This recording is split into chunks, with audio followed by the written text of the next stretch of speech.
Chapter 17. The Witches. Lyra moaned and trembled uncontrollably, just as if she had been pulled out of water so cold that her heart had nearly frozen.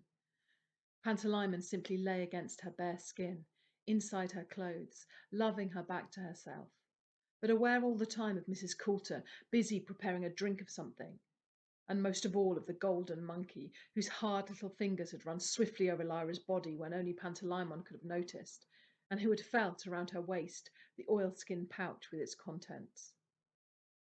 "Sit up, dear, and drink this," said Mrs. Coulter, and her gentle arm slipped around Lyra's back and lifted her. Lyra clenched herself, but relaxed almost at once as Pantalaimon thought to her, "We're only safe as long as we pretend."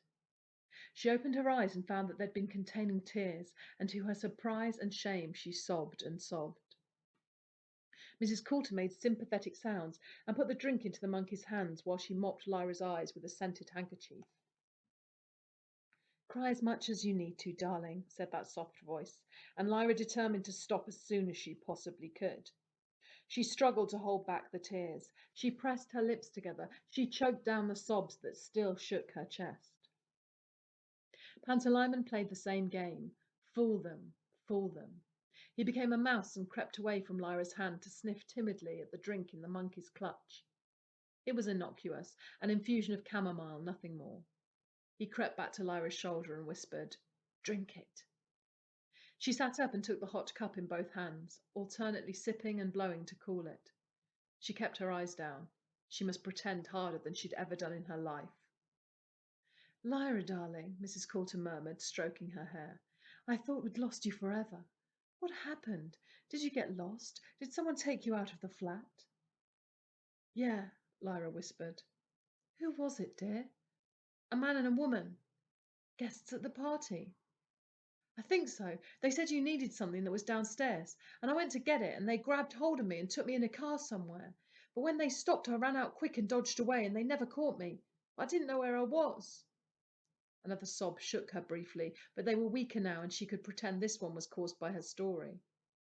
"And I just wandered about trying to find my way back, only these gobblers caught me, and they put me in a van with some other kids and took me somewhere, a big building, I don't know where it was."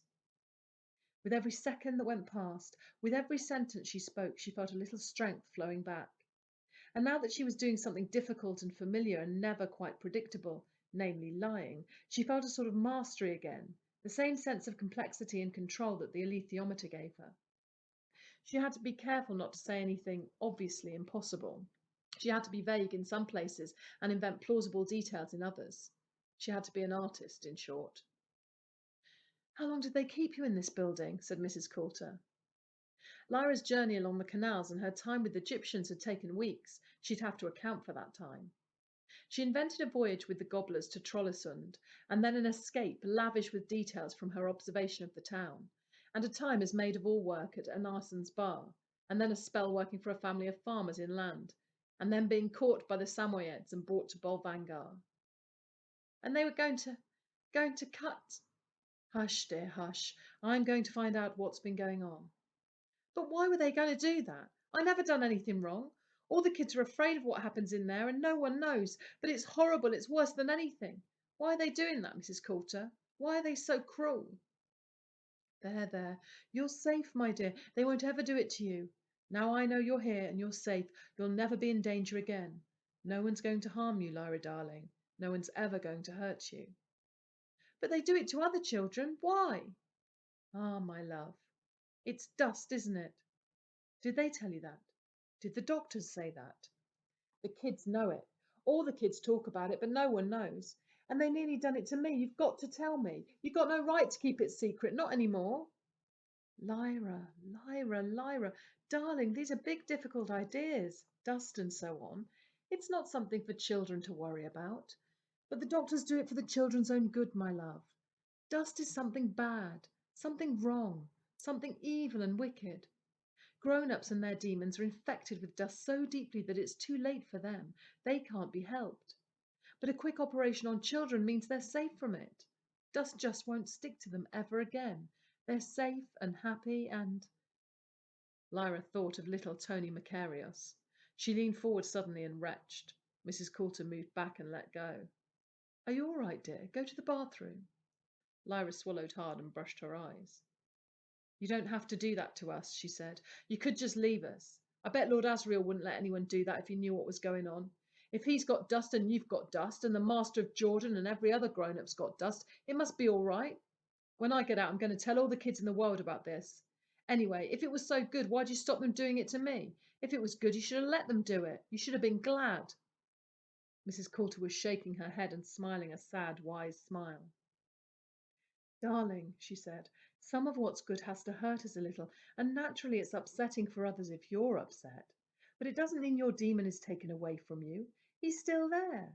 Goodness me, a lot of the grown-ups here have had the operation. The nurses seem happy enough, don't they? Lyra blinked. Suddenly she understood their strange blank incuriosity, the way their little trotting demons seemed to be sleepwalking. Say nothing, she thought, and shut her mouth hard. Darling, no one would ever dream of performing an operation on a child without testing it first, and no one in 1,000 years would take a child's demon away altogether. All that happens is a little cut, and then everything's peaceful. Forever. You see, your demon's a wonderful friend and companion when you're young, but at the age we call puberty, the age you're coming to very soon, darling, demons bring all sorts of troublesome thoughts and feelings, and that's what lets dust in. A quick little operation before that, and you're never troubled again. And your demon stays with you, only just not connected, like a wonderful pet, if you like. The best pet in the world. Wouldn't you like that? Oh, the wicked liar. Oh, the shameless untruths she was telling. And even if Lyra hadn't known them to be lies, Tony Macarios, those caged demons, she would have hated it with a furious passion. Her dear soul, the darling companion of her heart, to be cut away and reduced to a little trotting pet. Lyra nearly blazed with hatred, and Pantalaimon in her arms became a polecat, the most ugly and vicious of all his forms, and snarled. But they said nothing. Lyra held Pantalaimon tight and let Mrs. Coulter stroke her hair. Drink up your chamomile, said Mrs. Coulter softly. We'll have them make up a bed for you in here. There's no need to go back and share a dormitory with other girls, not now I've got my little assistant back, my favourite, the best assistant in the world. Do you know we searched all over London for you, darling? We had the police searching every town in the land. Oh, I missed you so much. I can't tell you how happy I am to find you again. All the time the golden monkey was prowling about restlessly, one minute perching on the table swinging his tail, the next clinging to Mrs. Coulter and chittering softly in her ear, the next pacing the floor with tail erect. He was betraying Mrs. Coulter's impatience, of course, and finally she couldn't hold it in. Lyra, dear, she said, I think that the Master of Jordan gave you something before you left. Isn't that right? He gave you an alethiometer. The trouble is it wasn't his to give. It was left in his care. It's really too valuable to be carried about. Do you know it's one of only 2 or 3 in the world? I think the Master gave it to you in the hope that it would fall into Lord Asriel's hands. He told you not to tell me about it, didn't he? Lyra twisted her mouth. Yes, I can see. Well, never mind, darling, because you didn't tell me, did you? So you haven't broken any promises. But listen, dear, it really ought to be properly looked after. I'm afraid it's so rare and delicate that we can't let it be at risk any longer. Why shouldn't Lord Asriel have it? Lyra said, not moving. Because of what he's doing. You know he's been sent away to exile because he's got something dangerous and wicked in mind. He needs the alethiometer to finish his plan, but believe me, dear, the last thing anyone should do is let him have it. The Master of Jordan was sadly mistaken. But now that you know, it really would be better to let me have it, wouldn't it? It would save you the trouble of carrying it around and all the worry of looking after it. And really, it must have been such a puzzle, wondering what a silly old thing like that was any good for. Lyra wondered how she had ever found this woman to be so fascinating and clever. So if you've got it now, dear, you'd really better let me have it to look after. It's in that belt around your waist, isn't it? Yes, that was a clever thing to do, putting it away like that. Her hands were at Lyra's skirt, and then she was unfastening the stiff oilcloth. Lyra tensed herself. The golden monkey was crouching at the end of the bed, trembling with anticipation, little black hands to his mouth. Mrs. Coulter pulled the belt away from Lyra's waist and unbuttoned the pouch. She was breathing fast. She took out the black velvet cloth and unfolded it, finding the tin box Yorick Bernison had made. Pantalaimon was a cat again, tense to spring. Lyra drew her legs up away from Mrs. Coulter and swung them down to the floor so that she too could run when the time came. "What's this?" said Mrs. Coulter as if amused. "What a funny old tin. Did you put it in here to keep it safe, dear? All this moss. You have been careful, haven't you? Another tin inside the first one. And soldered. Who did this, dear?" She was too intent on opening it to wait for an answer. She had a knife in her handbag with a lot of different attachments, and she pulled out a blade and dug it under the lid. At once, a furious buzzing filled the room. Lyra and Pantalaimon held themselves still. Mrs. Coulter, puzzled, curious, pulled at the lid, and the golden monkey bent close to look. Then, in a dazzling moment, the black form of the spy-fly hurtled out of the tin and crashed hard into the monkey's face. He screamed and flung himself backwards, and of course it was hurting Mrs. Coulter too, and she cried out in pain and fright with the monkey. And then the little clockwork devil swarmed upwards at her, up her breast and throat towards her face. Lyra didn't hesitate. Pantalaimon sprang for the door, and she was after him at once, and she tore it open and raced away faster than she had ever run in her life. "Fire alarm!" Pantalaimon shrieked as he flew ahead of her. She saw a button on the next corner and smashed the glass with her desperate fist. She ran on, heading towards the dormitories, smashed another alarm and another, and then people began to come out into the corridor, looking up and down for the fire. By this time she was near the kitchen, and Pantalaimon flashed a thought into her mind, and she darted in. A moment later she had turned on all the gas taps and flung a match at the nearest burner. Then she dragged a bag of flour from a shelf and hurled it at the edge of a table so it burst and filled the air with white, because she heard that flour will explode if it's treated like that near a flame. Then she ran out and on as fast as she could towards her own dormitory. The corridors were full now, children running this way and that, vivid with excitement, for the word escape had got around. The oldest were making for the storerooms where the clothing was kept, and herding the younger ones with them.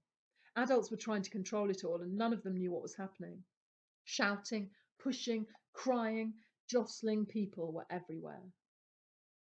Through it all, Lyra and Pantalaimon darted like fish, making always for the dormitory, and just as they reached it, there was a dull explosion from behind that shook the building. The other girls had fled. The room was empty. Lyra dragged the locker to the corner, jumped up, hauled the furs out of the ceiling, felt for the alethiometer. It was still there. She tugged the furs on quickly, pulling the hood forward, and then Pantalaimon, a sparrow at the door, called, "Now!" She ran out. By luck, a group of children who'd already found some cold weather clothing were racing down the corridor towards the main entrance, and she joined them, sweating, her heart thumping, knowing that she had to escape or die. The way was blocked. The fire in the kitchen had taken quickly, and whether it was the flour or the gas, something had brought down part of the roof. People were clambering over twisted struts and girders to get up to the bitter cold air. The smell of gas was strong. Then came another explosion, louder than the first and closer. The blast knocked several people over, and cries of fear and pain filled the air.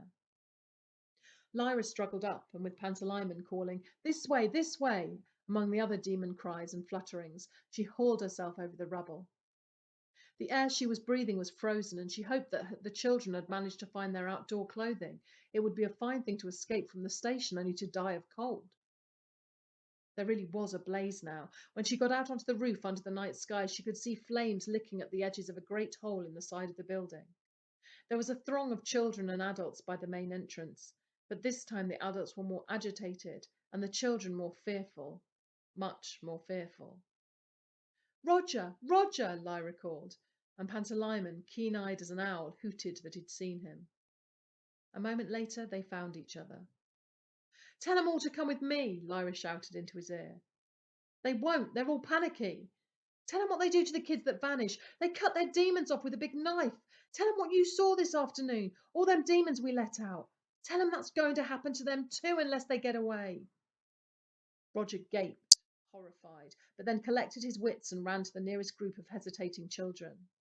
Lyra did the same, and as the message passed along, some children cried out and clutched their demons in fear. "Come with me," Lyra shouted. "There's a rescuer coming. We've got to get out the compound. Come on, run!" The children heard her and followed, streaming across the enclosure towards the avenue of lights, their boots pattering and creaking in the hard-packed snow. Behind them, adults were shouting, and there was a rumble and crash as another part of the building fell in. Sparks gushed into the air, and flames billowed out with a sound like tearing cloth. But cutting through this came another sound, dreadfully close and violent. Lyra had never heard it before, but she knew it at once. It was the howl of the Tartar guards' wolf demons. She felt weak from head to foot, and many children turned in fear and stumbled to a stop. For there, running at a low, swift, tireless lope, came the first of the Tartar guards, rifle at the ready, with the mighty leaping greyness of his demon beside him. Then came another and another. They were all in padded mail, and they had no eyes, or at least you couldn't see any eyes behind the snow slits of their helmets. The only eyes you could see were the round black ends of the rifle barrels and the blazing yellow eyes of the wolf demons above the slaver dripping from their jaws. Lyra faltered. She hadn't dreamed of how frightening those wolves were. And now that she knew how casually people at Bolvangar broke the great taboo, she shrank from the thought of those dripping teeth. The Tartars ran to stand in a line across the entrance to the Avenue of Lights, their demons beside them as disciplined and drilled as they were. In another minute there'd be a second line, because more were coming and more behind them. Lyra thought with despair, children can't fight soldiers. It wasn't like the battles in the Oxford clay beds hurling lumps of mud at the brick burners' children. Or perhaps it was.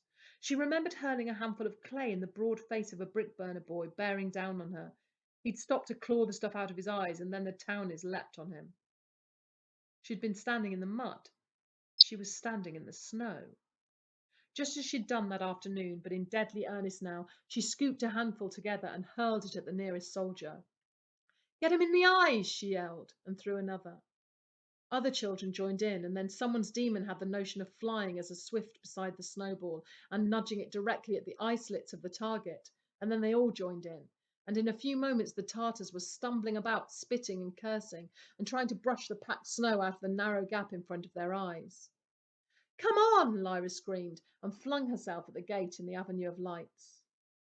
The children streamed after her, every one dodging the snapping jaws of the wolves and racing as hard as they could down the avenue towards the beckoning open dark beyond. A harsh scream came from behind as an officer shouted an order, and then a score of rifle bolts worked at once. And then there was another scream in a tense silence, with only the fleeing children's pounding feet and gasping breath to be heard. They were taking aim. They wouldn't miss. But before they could fire, a choking gasp came from one of the Tartars, and a cry of surprise from another. Lyra stopped and turned to see a man lying on the snow, with a grey feathered arrow in his back. He was writhing and twitching and coughing out blood, and the other soldiers were looking around to left and right for whoever had fired it. But the archer was nowhere to be seen. And then an arrow came flying straight down from the sky and struck another man behind the head. He fell at once. A shout from the officer, and everyone looked up at the dark sky. "Witches!" said Pantalaimon. And so they were, ragged, elegant black shapes sweeping past, high above. With a hiss and swish of air through the needles of the cloud pine branches they flew on. As Lyra watched, one swooped low and loosed an arrow. Another man fell. And then all the Tartars turned their rifles up and blazed into the dark, firing at nothing, at shadows, at clouds, and more arrows rained down on them. But the officer in charge, seeing the children almost away, ordered a squad to race after them. Some children screamed, and then more screamed, and they weren't moving forward anymore. They were turning back in confusion, terrified by the monstrous shape hurtling towards them from the dark beyond the Avenue of Lights. "Yorick Burnison!" cried Lyra, her chest nearly bursting with joy. The armoured bear at the charge seemed to be only conscious of no weight at all except what gave him momentum. He bounded past Lyra almost in a blur and crashed into the Tartars, scattering soldiers, demons, rifles to all sides. Then he stopped and whirled round with a lithe, athletic power and struck two massive blows, one to each side as the guards closest to him. A wolf demon leapt at him. He slashed at her in mid-air, and bright fire spilled out of her as she fell to the snow, where she hissed and howled before vanishing. Her human died at once. The Tartar officer, faced with this double attack, didn't hesitate. A long, high scream of orders, and the force divided itself into two, one to keep off the witches, the bigger part to overcome the bear. His troops were magnificently brave. They dropped to one knee in groups of four and fired their rifles as if they were on the practice range, not budging an inch as Yorick's mighty bulk hurtled towards them. A moment later, they were dead. Yorick struck again, twisting to one side, slashing, snarling, crushing, while bullets flew about him like wasps or flies, doing no harm at all. Lyra urged the children on and out into the darkness beyond the lights. They must get away, because dangerous as the Tartars were, far more dangerous were the adults of Bolvangar. So she called and beckoned and pushed to get the children moving.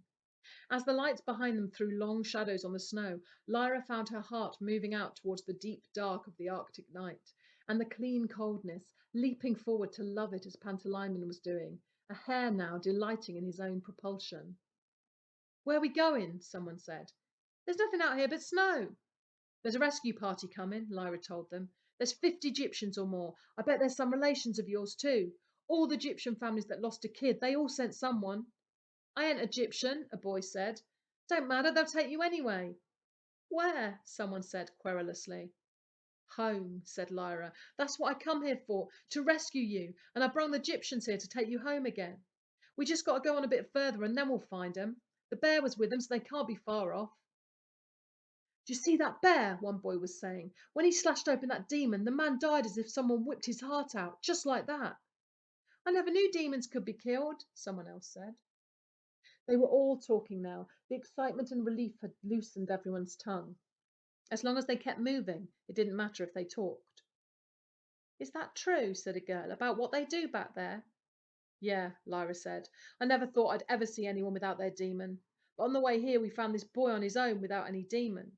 He kept asking for her, where she was, would she ever find him? He was called Tony Makarios." "I know him," said someone, and others joined in. "Yeah, they took him away about a week back." "Well, they cut his demon away," said Lyra, knowing how it would affect them. "And a little bit after we found him, he died. And all the demons they cut away, they kept them in cages in a square building back there." "It's true," said Roger, "and Lyra let 'em out during the fire drill."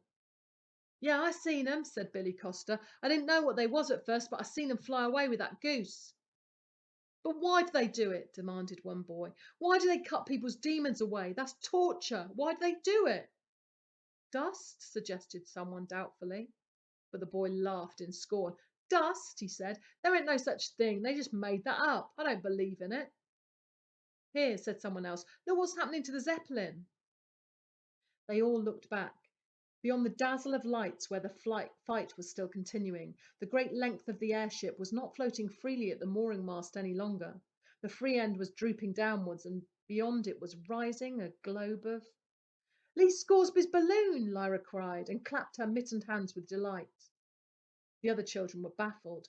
Lyra herded them onwards, wondering how the aeronaut had got his balloon that far. It was clear what he was doing, and what a good idea, to fill his balloon with the gas out of theirs, to escape by the same means that crippled their pursuit. "Come on, keep moving as you'll freeze," she said, for some of the children were shivering and moaning from the cold, and their demons were crying too in high, thin voices. Pantalaimon found this irritating, and as a wolverine, he snapped at one girl's squirrel demon who was just lying across her shoulder, whimpering faintly. "Get in her coat. Make yourself big and warm her up," he snarled, and the girl's demon, frightened, crept inside her coal silk anorak at once. The trouble was that coal silk wasn't as warm as proper fur, no matter how much it was padded out with hollow coal silk fibres.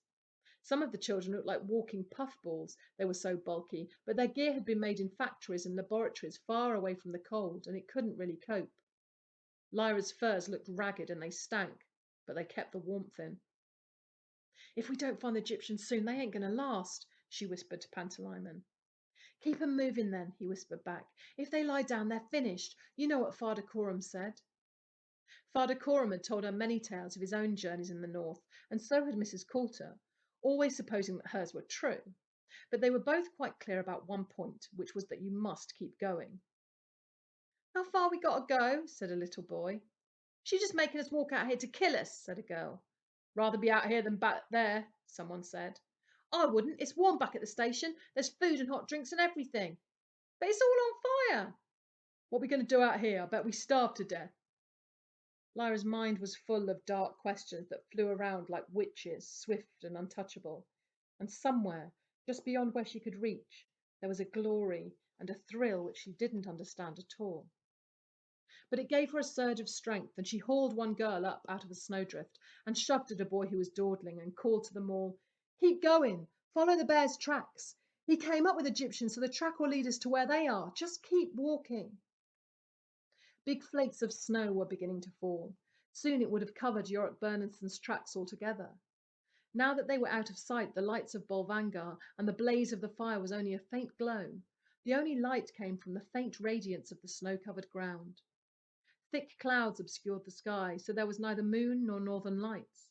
But by peering closely, the children could make out the deep trail Yorick Bernardson had ploughed in the snow.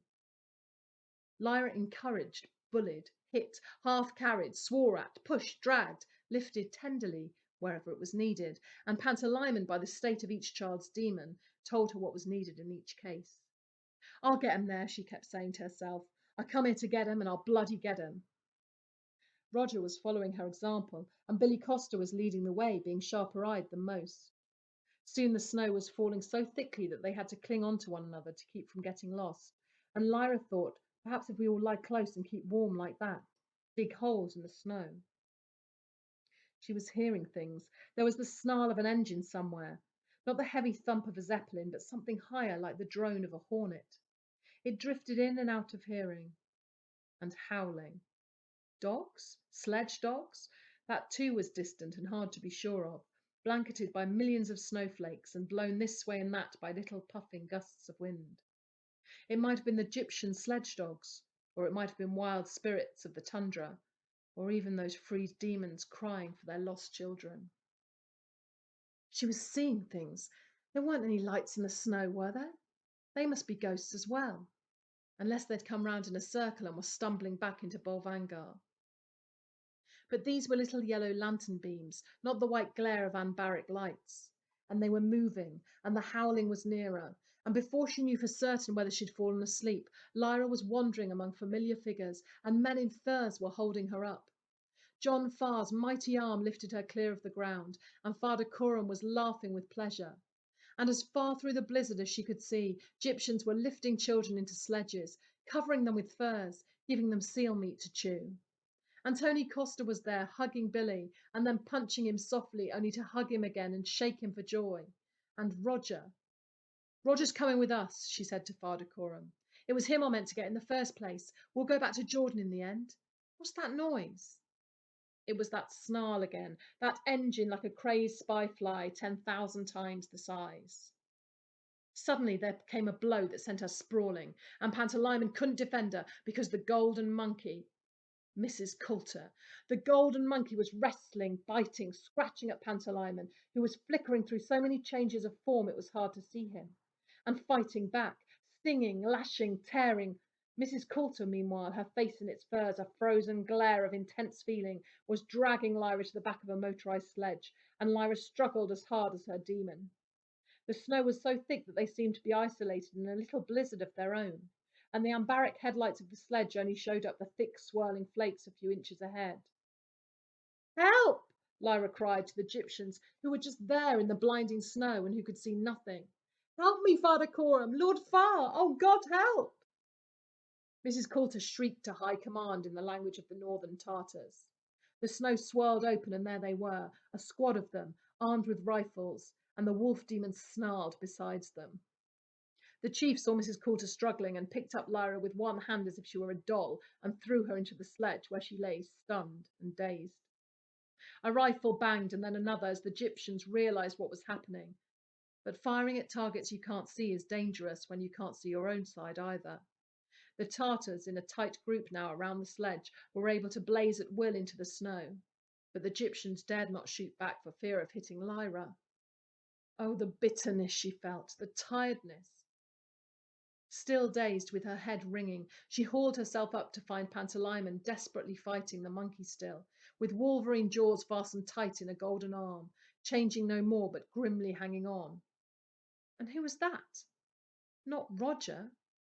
Yes, Roger battering at Mrs. Coulter with fists and feet, hurtling his head against hers, only to be struck down by a Tartar who swiped at him like someone brushing away a fly. It was all a phantasmagoria now, white, black, a swift green flutter across her vision, ragged shadows, racing light. A great swirl lifted curtains of snow aside, and into the cleared area leapt Yorick Bernison, with a clang and screech of iron on iron. A moment later, and those great jaws snapped left, right, a paw ripped open a mailed chest, white teeth, black iron, red, wet fur. Then something was pulling her up, powerfully up, and she seized Roger too, tearing him out of the hands of Mrs. Coulter and clinging tight, each child's demon a shrill bird fluttering in amazement, as a greater fluttering swept all around them. And then Lyra saw in the air beside her a witch, one of those elegant, ragged black shadows from the high air, but close enough to touch. And there was a bow in the witch's bare hands, and she exerted her bare, pale arms in this freezing air to pull the string and then loose an arrow into the eye slit of a mailed and lowering Tartar hood only 3 feet away. And the arrow sped in and halfway out the back, and the man's wolf demon vanished in mid-leap even before he hit the ground. Up into mid-air, Lyra and Roger were caught and swept, and found themselves clinging with weakening fingers to a cloud pine branch, where the young witch was sitting tense with balanced grace. And then she leant down and to the left, and something huge was looming, and there was the ground. They tumbled into the snow beside the basket of Lee Scoresby's balloon. "Skip inside," called the Texan, "and bring your friend by all means. Have you seen that bear?" Lyra saw that 3 witches were holding a rope looped around a rock, anchoring the great buoyancy of the gas bag to the earth. "Get in!" she cried to Roger, and scrambled over the leather-bound rim of the basket to fall in a snowy heap inside. A moment later Roger fell on top of her, and then a mighty noise halfway between a roar and a growl made the very ground shake. "Come on, Yorick, on board, old fella!" yelled Lee Scoresby, and over the side came the bear in a hideous creak of wicker and bending wood. Then a swirl of lighter air lifted the mist and snow aside for a moment, and in the sudden clearance Lyra saw everything that was happening around them.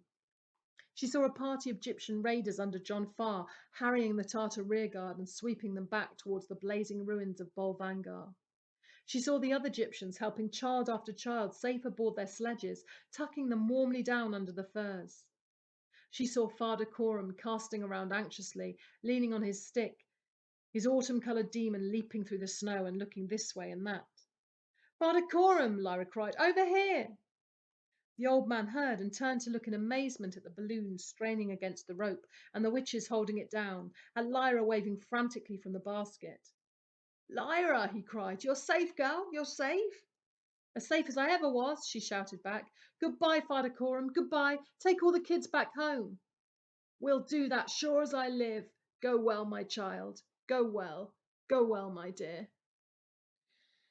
And at the same moment the aeronaut lowered his arm in a signal, and the witches let go of the rope. The balloon lifted immediately and surged upwards into the snow-thick air at a rate Lyra could scarcely believe. After a moment the ground disappeared in the mist, and up they went faster and faster, so that she thought no rocket could have left the earth more swiftly. She lay holding on to Roger on the floor of the basket, pressed down by the acceleration. Lee Scoresby was cheering and laughing and uttering wild Texan yells of delight. Yorick Bernison was calmly unfastening his armour, hooking a deft claw into all the linkages and undoing them with a twist before packing the separate pieces in a pile. Somewhere outside, the flap and swish of air through cloud pine needles and witch garments told that the witches were keeping them company into the upper airs. Little by little, Lyra recovered her breath, her balance and her heartbeat. She sat up and looked around. The basket was much bigger than she'd thought. Ranged around the edges were racks of philosophical instruments, and there were piles of furs and bottled air, and a variety of other things too small or confusing to make out in the thick mist they were ascending through. "Is this a cloud?" she said. "Sure is. Wrap your friend in some furs before he turns into an icicle. It's cold here, but it's going to get colder." "How did you find us?" "Witches. There's one witch lady who wants to talk to you. When we get clear of the cloud, we'll get our bearings, and then we can sit and have a yarn." "Yorick," said Lyra, "thank you for coming." The bear grunted and settled down to lick the blood off his fur. His weight meant that the basket was tilted to one side, but that didn't matter. Roger was wary, but Yorick Bernison took no more notice of him than of a flake of snow. Lyra contented herself with clinging to the rim of the basket just under her chin when she was standing, and peering wide-eyed into the swirling cloud. Only a few seconds later the balloon passed out of the cloud altogether and, still rising rapidly, soared on into the heavens. What a sight! Directly above them the balloon swelled out in a huge curve. Above and ahead of them the aurora was blazing, with more brilliance and grandeur than she had ever seen. It was all around, or nearly, and they were nearly part of it. Great swathes of incandescence trembled and parted like angels' wings beating. Cascades of luminescent glory tumbled down invisible crags to lie in swirling pools or hang like vast waterfalls. So Lara gasped at that, and then she looked below and saw a sight almost more wondrous. As far as the eye could see, to the very horizon in all directions, a tumbled sea of white extended without a break.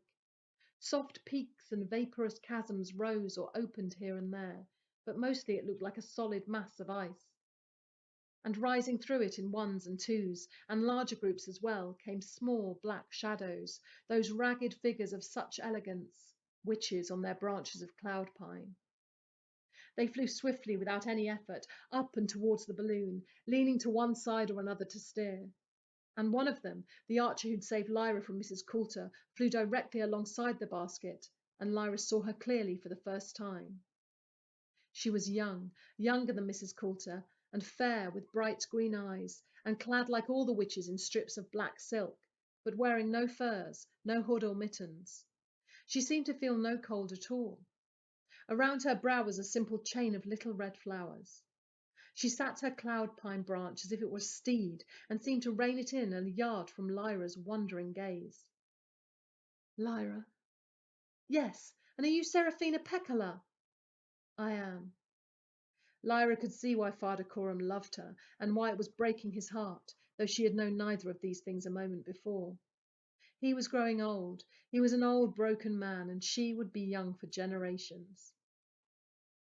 Have you got the symbol, reader? Said the witch, in a voice so like the high, wild singing of the aurora itself that Lyra could hardly hear the sense for the sweet sound of it.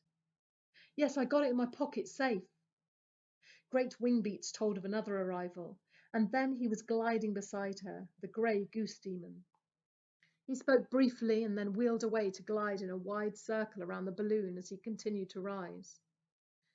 The Egyptians have laid waste to Bolvangar, said Seraphina Pekkala. They have killed 22 guards and 9 of the staff, and they've set light to every part of the buildings that still stood. They're going to destroy it completely. What about Mrs. Coulter? No sign of her. She cried out in a wild yell, and other witches circled and flew in towards the balloon.